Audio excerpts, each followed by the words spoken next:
Hello and welcome to Come Fly with Lee. Today you join me and Maddie on our flight from Llanbedr to Sleap. I hope you stay with us throughout the journey where we'll be overflying Harlech, Portmeirion, Snowdon, Llanbedr, the Menai Straits and last but not least Beaumaris. For those of you that have not watched our flight from Sleap here to Llanbedr, I suggest you go back and watch that now. Here's the route and I hope you enjoy the video.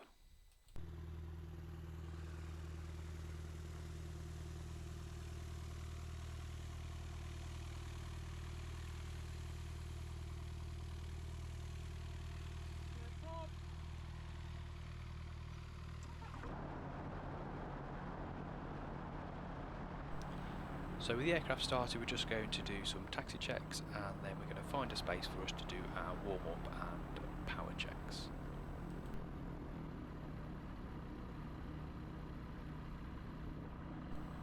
So like many an airfield, Llanbedr was once an RAF station. It originally opened in 1941 under the control of Royal Air Force Valley. It was intended initially as a forward airfield to launch day operations against enemy fighters in the Irish Sea. In fact, a number of Spitfire squadrons, a degree of Typhoon and North American Mustangs once passed through Llanbedr up until May 1944, which all contributed towards making D-Day a success. After the war, Llanbedr was used for guided missile development using pilotless drones, banner targets for aerial gunnery, and the Canberra, Meteor and Hawk jets have all used Llanbedr over the years for testing. So knowing what's gone before, it's now my turn to use Llanbedr's nice long smooth runway for us to start our takeoff for our flight into Snowdonia.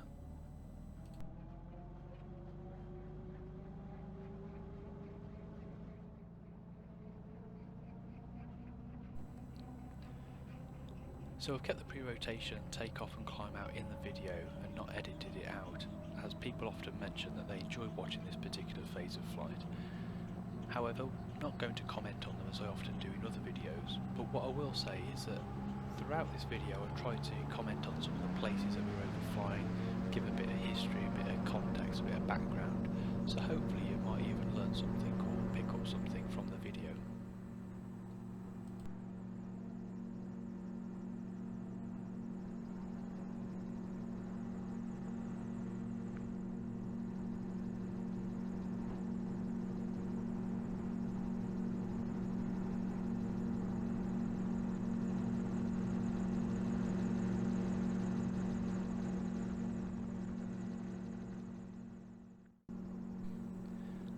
Llanbedr has to be one of the best airfields I've flown at for flying the circuit.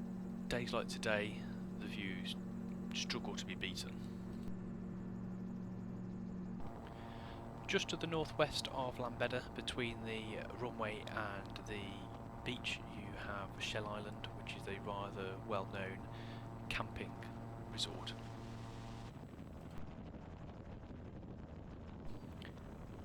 Just approaching the mid-foreground on the right hand side we have Harlech Castle, which is situated on a rocky crag overlooking the sand dunes. Harlech was built from the ground to battlement stations in just 7 years under the guidance of architect Master James of St George. The castle has 108 steps rising up a steepy rock face which allowed the occupiers of the castle to be fed and watered by a ship.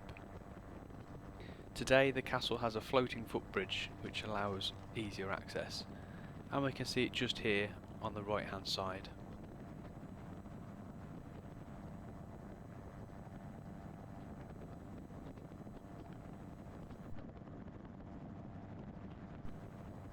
So having passed Harlech, we're still relatively low level. We're maintaining at least 500 foot separation from the surface. But we've taken advantage of the low level flat ground with ample landing opportunities around us just before we start to approach the water in our 12 o'clock, where we'll start to approach Portmeirion.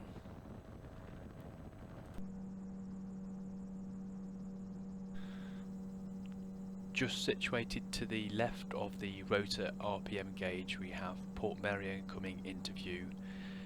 Now Portmeirion, as we know it, was created by a Welsh architect, Sir Clough William Ellis.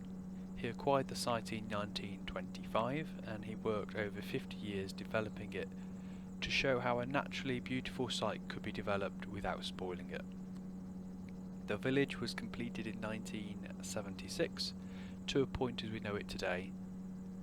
The site has steep cliffs that overlook the sandy estuary, woods and surrounding streams.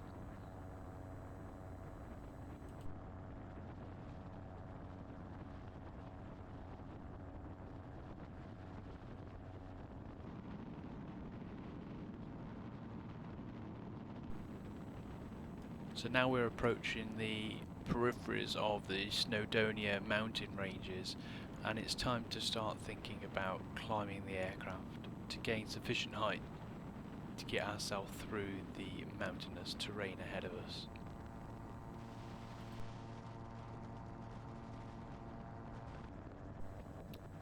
We're now deep into Snowdonia, surrounded by fantastic views.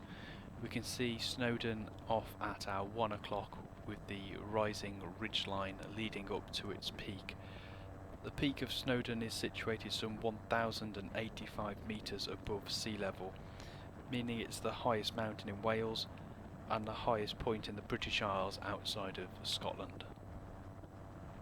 The water to the left of my helmet is a reservoir which feeds a water source into Gwynedd and Anglesey.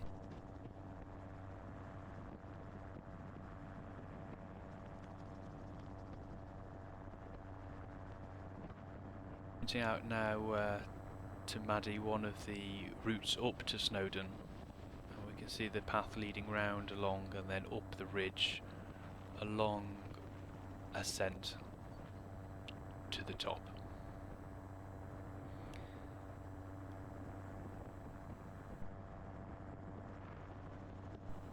Having flown different types of aircraft over the years, I can't help but think that flying in an open cockpit gyro is one of the best ways to explore the Snowdonia mountain range.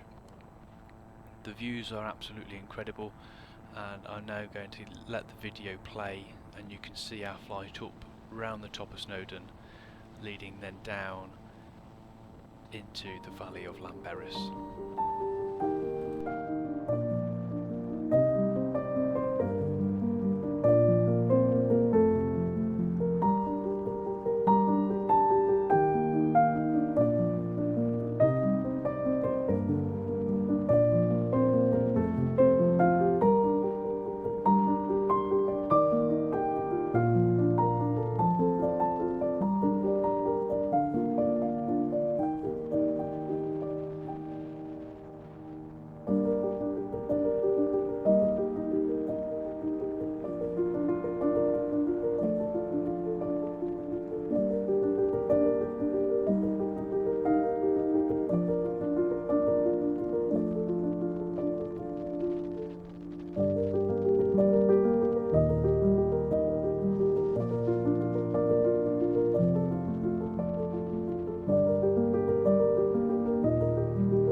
Having overflown Snowdon, we now find ourselves flying down the valley leading through Llanbedr, and just changing the radio frequency now from London Information to the next nearby airfield, which is Carnarvon air-to-ground radio frequency, which will allow us to have some situational awareness of any local traffic. It's only flying that I really appreciated the size of Dinorwig Quarry, the former slate quarry now home to the Welsh National Slate Museum. Located between the villages of Llanbedr and Dinorwig, at the height of the century the quarry was the second largest slate quarry in the whole of Wales, after the neighbouring Penrhyn quarry.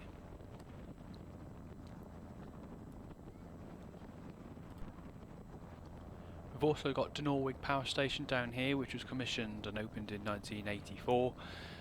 Locally known as Electric Mountain, hydroelectric power station that pumps water up to the top of the mountain when there's excess power, and when you've got a peak in demand, the water is allowed to go down, turn to turbines, create the power to meet that peak.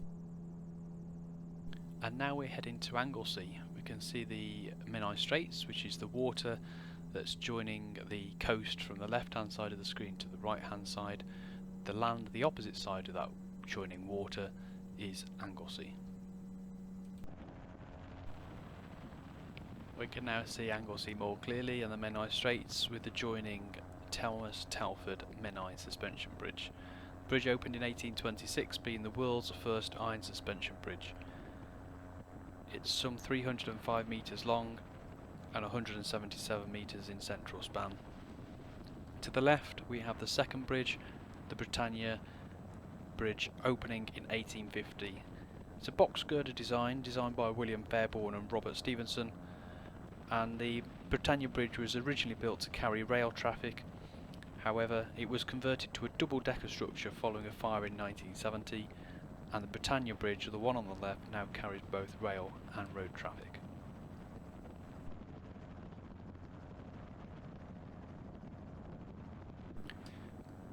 Both bridges join the Welsh mainland to the island of Anglesey. Anglesey has a population of around about 70,000 people, covering an area of approximately 715 kilometres squared. The largest town within Anglesey is that of Holyhead, and on today's flight we're going to fly along the Menai Straits down to the town of Beaumaris, where we will have a look at the castle and also the jail.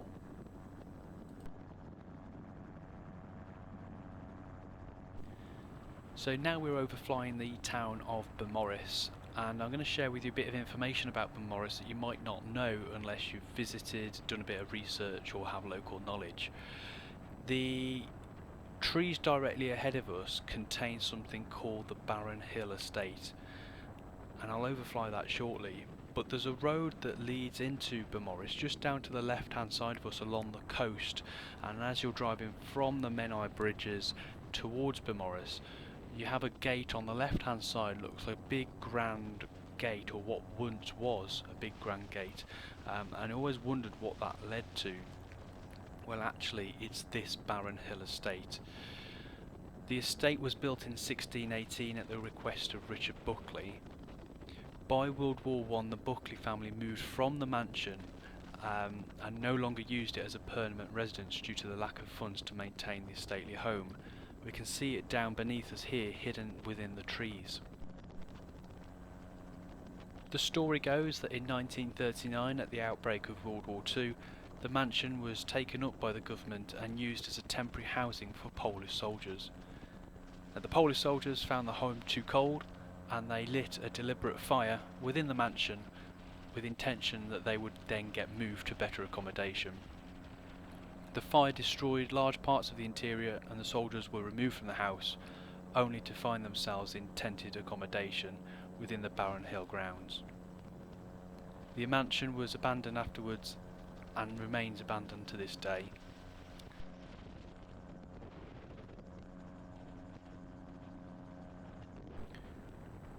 To the left we have the castle of Beaumaris, and coming round to the right we have our next focus, which is that of the Beaumaris jail. I've recently visited the jail and been around, so I'm going to take this opportunity to take you on a quick whistle-stop tour inside Beaumaris jail. Beaumaris jail was built in 1829 as the prison and house of correction for the island of Anglesey.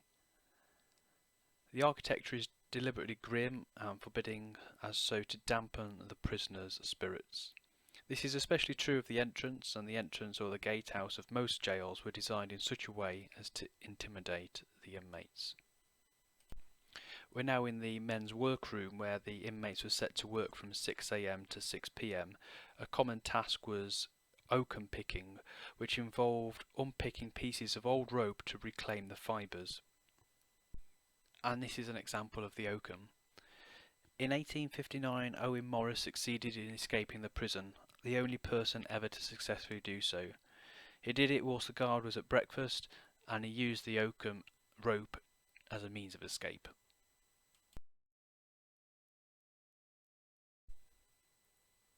And here's a photo showing how thick the doors were leading out of the men's workroom into one of the confined compounds, and you can see the size of the surrounding wall.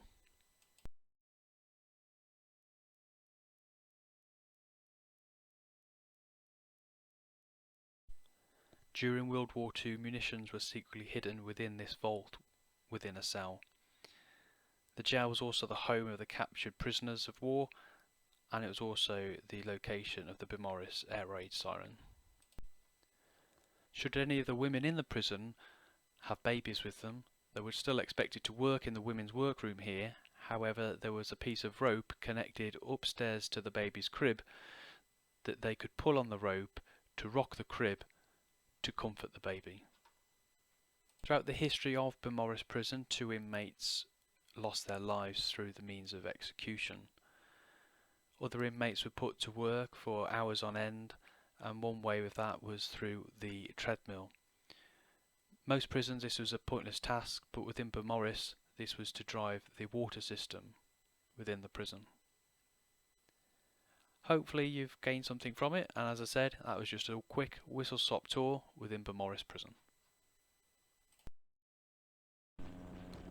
Just down here we have the pier of Beaumaris, and in the vicinity is the home of the RNLI Beaumaris lifeboat. Also in Beaumaris, just here on the left hand side on the coast, just tucked away, is a building that was once the factory which converted US made Catalina flying boats, and it was staffed by nearly some 2,000 personnel in the 1940s heyday. However, the role was to convert the Catalinas for Royal Air Force anti-submarine missions. The Royal Air Force purchased them from the American firm, but they needed modification before they were suitable for British use. Beaumaris gave perfect access to the Menai Straits and was an ideal spot for testing flying boat operations.